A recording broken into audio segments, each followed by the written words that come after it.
chapter 2 picks up immediately where chapter 1 has left off. The boys have stood in front of the sign saying that it's a Jewish business, and chapter 2 starts with the SS soldiers walking into the salon. Obviously, this shocks the people who are in there, and we're introduced to the older brothers, Henri and Albert, who also work there. There is a genuine sense of fear in the salon when they walk in. Everybody freezes. Some people make their excuses and start to leave, but nobody admits to them that they are in a Jewish business. So the boys go ahead. How would you like your hair, sir? And the soldiers sit down. And just like in any normal situation where you're having your hair cut, the barbers start talking to the soldiers. They're quite surprised by how well one of the soldiers speaks French, although that wasn't unusual at the time. Lots of Germans did speak French very well. Lots of Germans admired French culture and saw speaking French as something to aspire to. The conversation takes a little bit more of a sinister turn, though, when they start to talk about the war. And one of the soldiers makes reference to the fact that the war is the Jews' fault. But nothing is said at this point. In the corner, we've got Joe and Maurice cowering, realizing that they've done something really stupid, and they've got this growing sense of dread. Joe talks about this feeling of dread in the pit of his stomach because they think that later on they're going to be really punished for what they've done. So the haircuts go ahead, and as the men get up to leave, Père Joffo asks them if they're happy, and the men say, "Yep, that's great, thank you." He makes sure that they've got nothing to complain about before revealing to them at the top of page 25 that they've been in a Jewish business. He says, "Avant que vous partiez, je dois vous dire que tous les gens qui sont ici sont des Juifs." Now, this is a very brave thing of Dad to do. He's revealing that they've been tricked into going into a Jewish business. Nobody knows how these soldiers might react, but this just adds another layer to Dad's character. We know that he's well thought of. We know that he tells nice stories that the boys enjoy, but he's also brave. The reaction of the soldiers is quite interesting because, of course, they're outnumbered. They don't really want to say anything. And he says, "Je voulais parler des Juifs riches." Well, I wasn't talking about you. I was just talking about the rich Jews. But they leave and everybody breathes a sigh of relief. The boys don't really get punished too much. The second part of this chapter, again, gives us an insight into the family life. And we see a bedtime routine with the boys going to bed for the night. They share a room, and Joe describing how he lies awake every night for the first part, waiting for his brother to start a pillow fight with him. He's waiting, listening for the slightest sound. So this again underlines the fact that the boys are close, they share a bedroom, they have these bedtime fights. But in this particular chapter, as they are waiting to start their evening pillow fight, Dad walks in and he says, "Suite de l'histoire, we're going to carry on with the story." But this isn't a normal bedtime story. Dad is telling them about the history of his grandfather. We learn a little bit about the grandfather. We learn that he lived in what is present-day Ukraine, and that he was a very successful man. He lived there very happily until the pogroms started.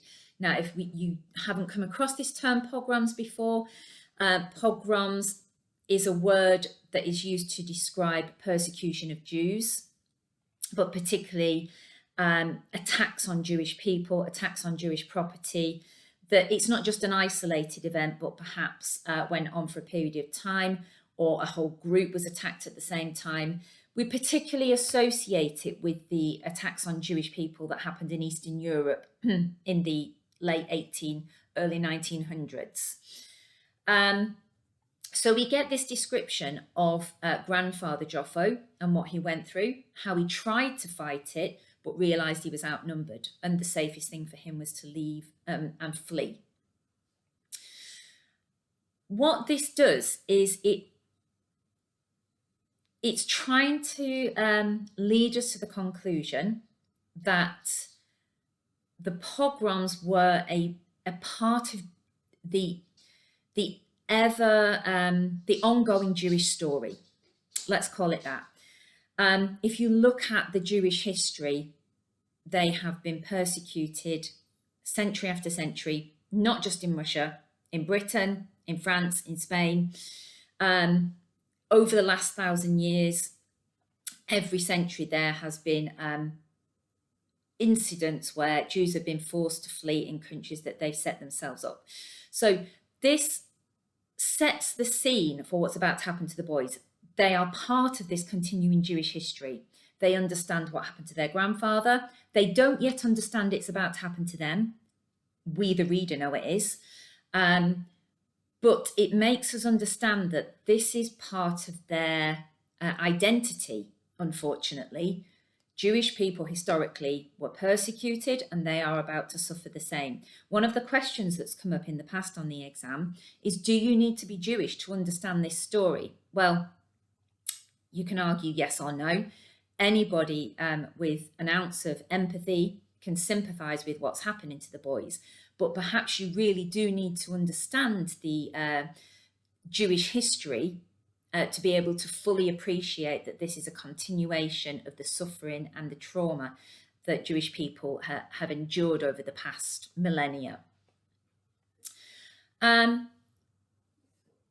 So the story of grandfather Joffo ends when he arrives in France.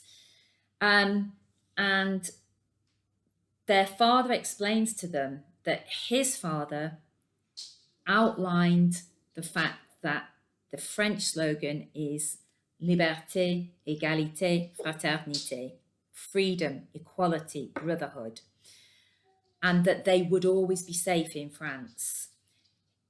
Father Joffo has a huge love for France.